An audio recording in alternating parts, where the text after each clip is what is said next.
Let's just bow our heads for a moment.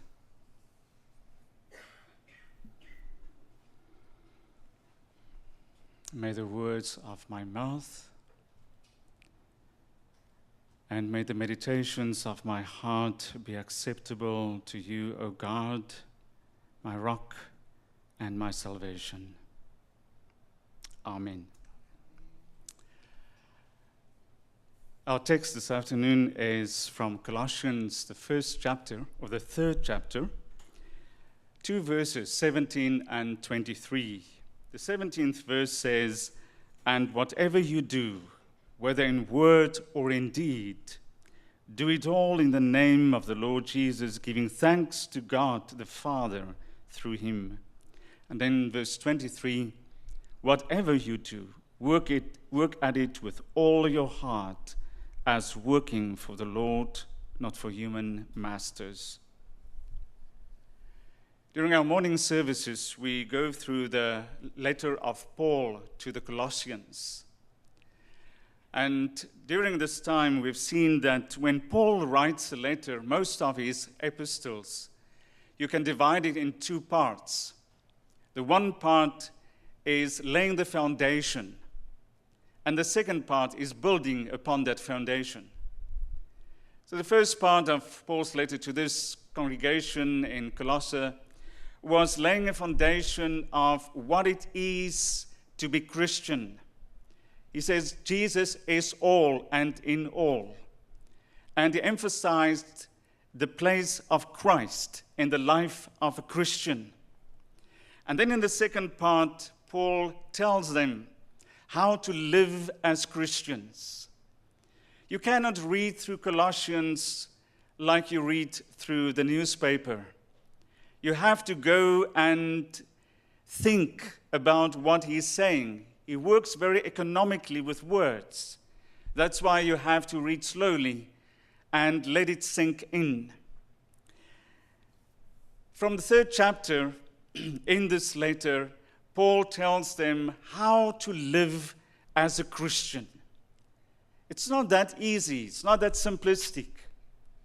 He touches on certain issues that are really more difficult to talk about, even in our day.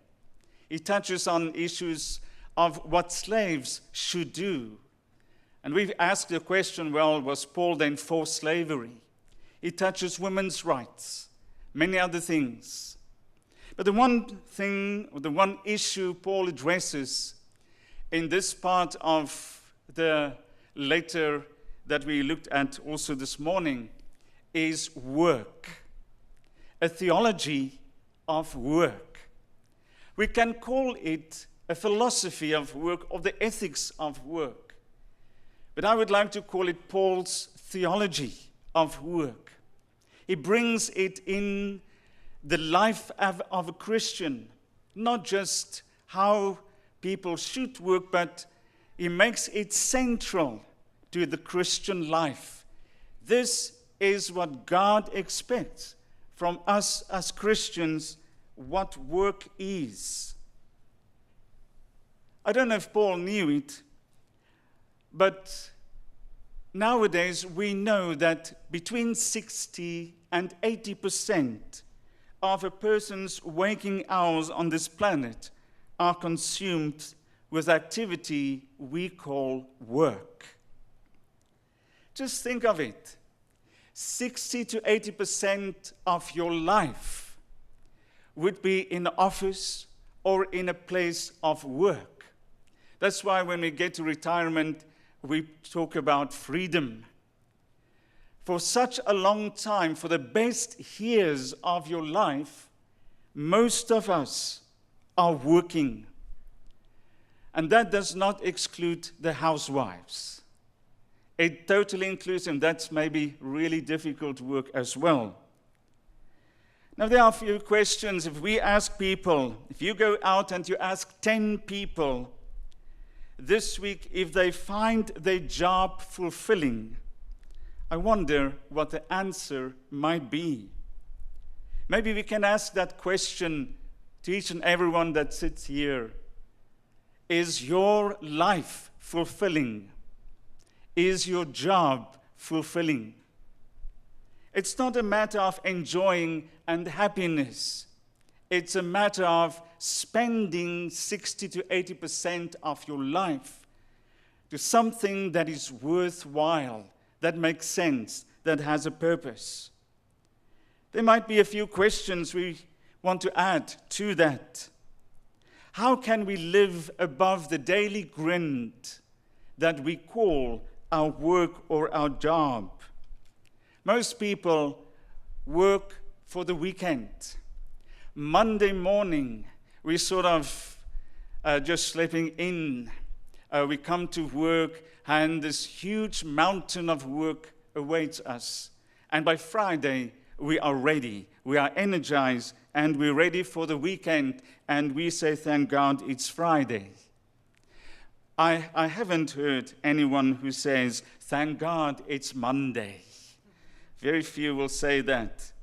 So, what if we look at our work, how can we transform it from drudgery to delight? How can we change our attitude?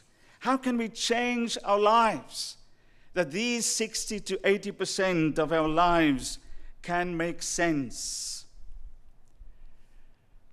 When I read Paul brings this to the center of the Christian life.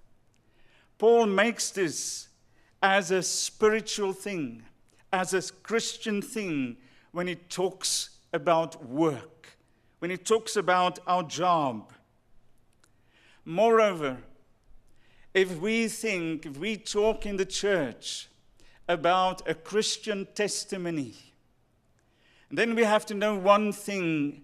Our testimony out of the walls of this church is not so much by what we say. It's not our words, but our hands. That's the core of our testimony. It does not help us to have beautiful testimonies to each other and tell how good God is for us and how we experience God.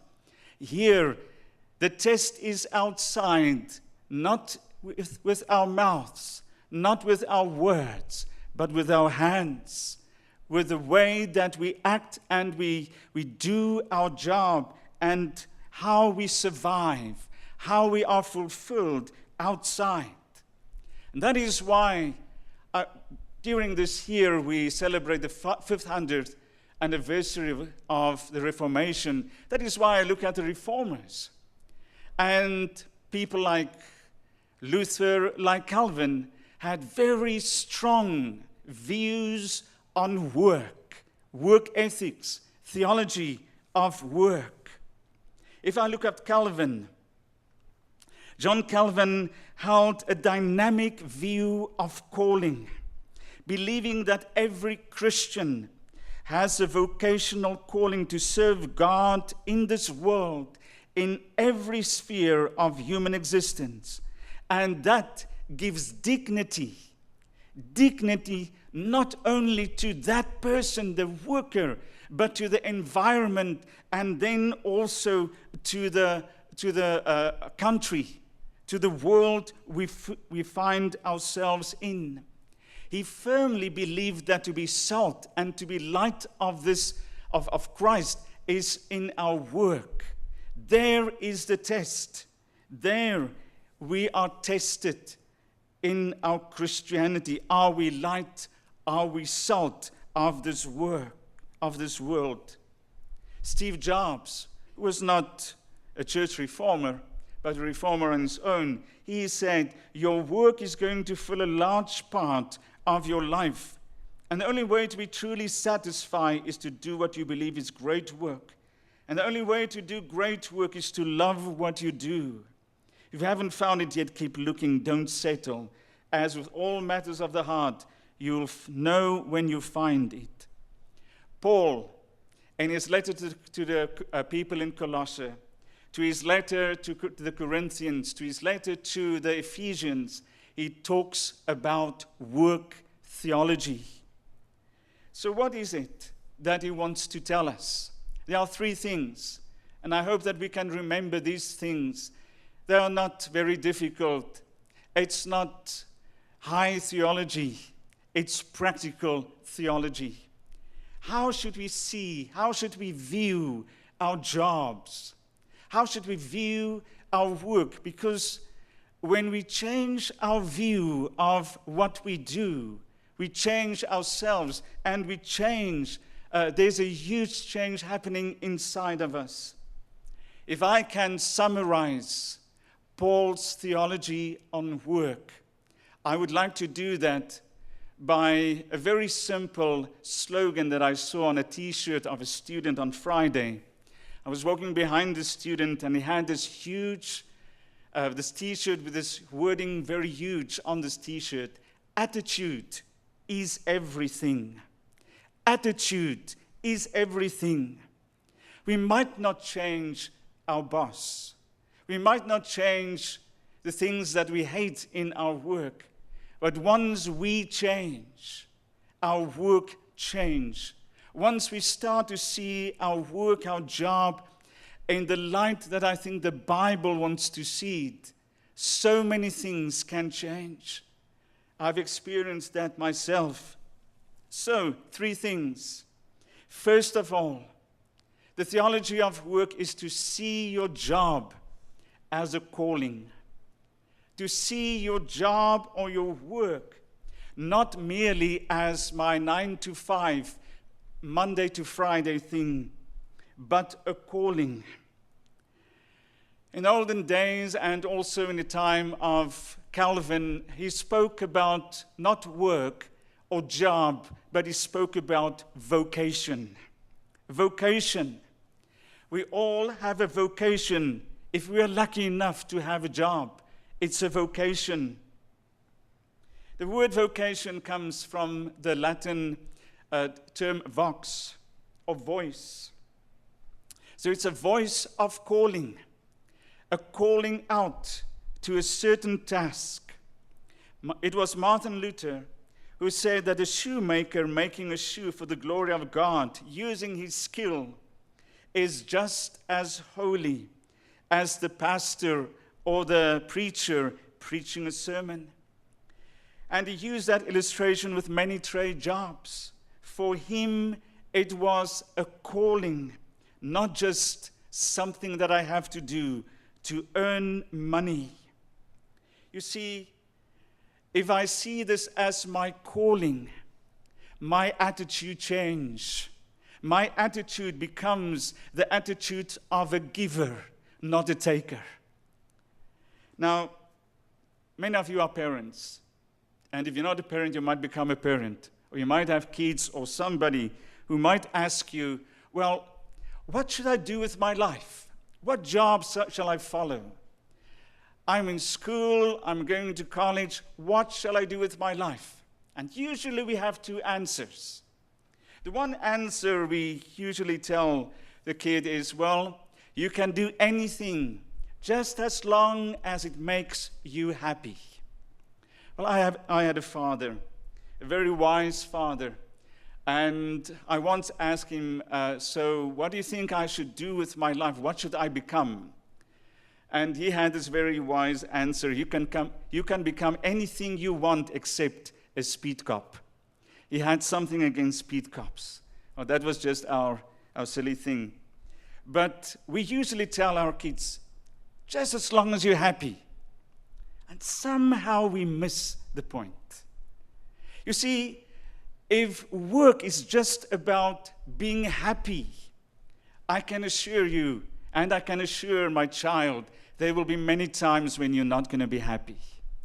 There will be many times that there will be trials and tribulations, and there will be many times that you will consider taking your suitcase and walk. Your briefcase, just walk somewhere and quit. It's not about happiness. If it's about happiness, it's about me. It's this narcissistic society that's all about me.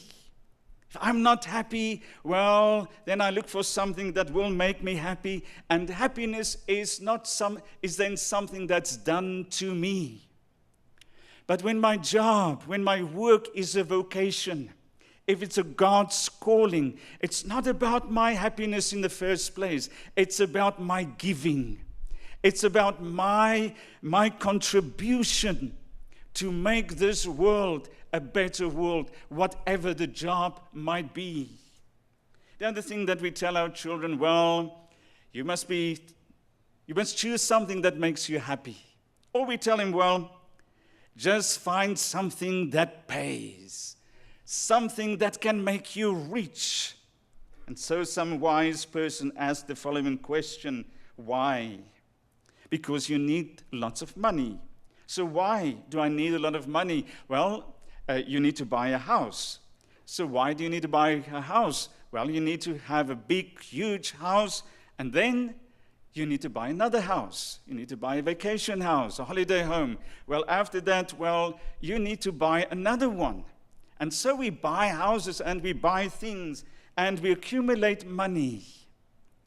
And somehow, if that is the focus, if that's the only reason I work, I miss something of calling, something of giving. There's nothing wrong with making money. There's nothing wrong being happy. But we can put the focus in totally the wrong place. We can become takers and not givers. There's so much more blessing to give than to take.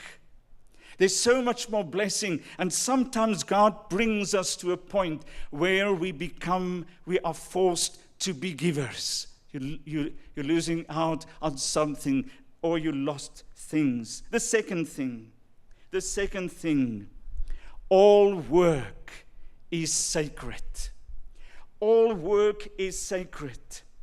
Paul tells the Corinthian congregation, whatever you do, whether you eat or drink, do all to the glory of God. He repeats that in Colossians, and he talks about the same kind of thing in Ephesians. You see, if I'm called, the second will then follow. If I know I'm called to this job, whether it's cleaning bathrooms or whether it is a CEO of a company, but I know this is a calling that I do, then my work becomes sacred. The word sacred comes from set apart. It's special. And then my place of work becomes a temple. It becomes a sanctuary. Somebody said, in the mundane, nothing is sacred. And in sacredness, nothing is mundane. I want to repeat that. In the mundane, in the everyday thing, the mundane works, nothing is sacred. But in the sacredness, nothing is mundane. There's a difference. It changes.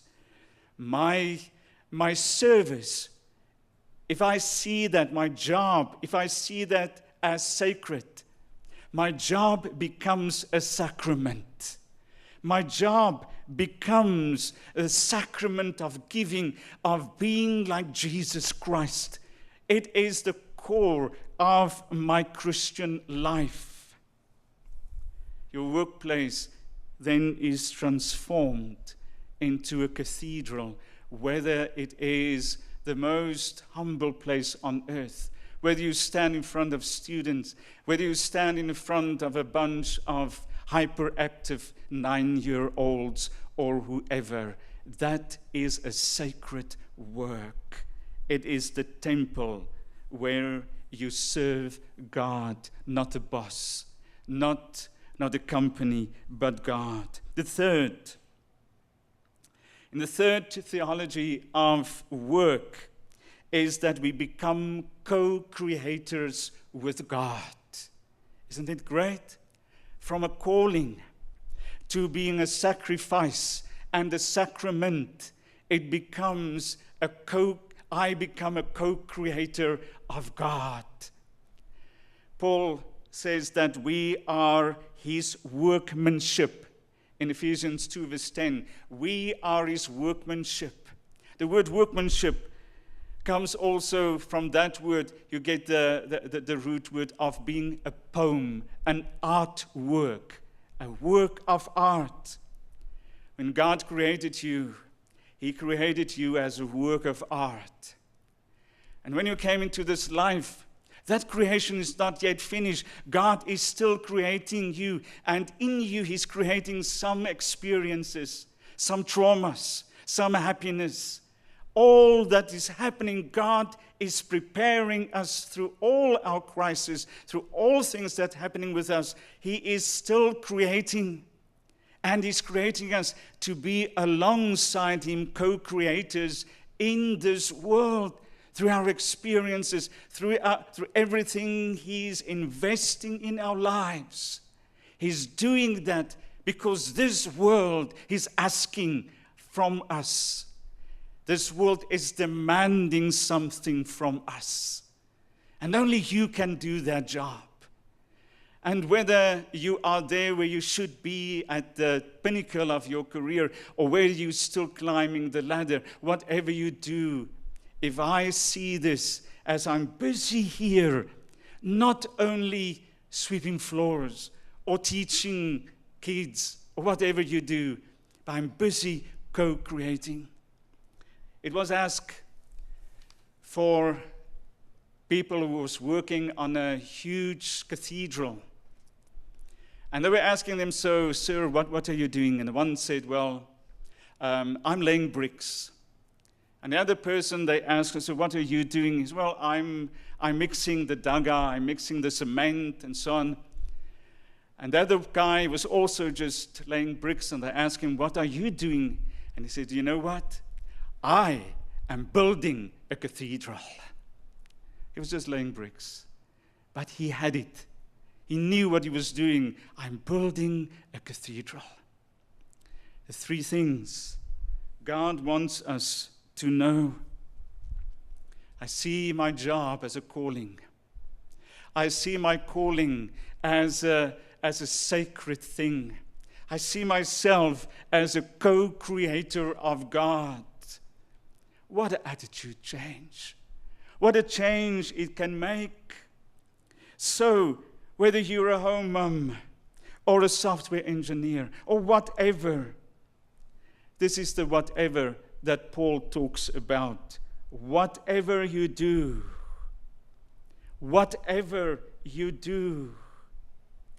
do it as for the Lord. That is the basis. Don't you think it will be revolutionary if you go to work tomorrow, if you got to work, and the boss comes in and he says to you, hey, everybody, I'm so glad you are here because God put you here. I'll tell you what, I will not treat you as slaves, but I'll treat you as people called of God. But how revolutionary will it be if I go to work tomorrow and I say to myself, well, I'm not going to work for my boss, but I'm called by God. That's why I won't go to work late. That's why I won't leave early. That's why I won't steal of my boss. That's what I will treat my workers. I will treat those with me as if they are God's people for me. What a change. The Word of God says in Proverbs 22, verse 29, do you see someone who is skilled in their work? They will stand before the King. The theology of work is all about being a Christian. It's all about being salt, being light. And if I take this, and it's not simplistic, it's not easy, but if we take this, what a testimony. What a testimony it would be. That's revolutionary. Amen.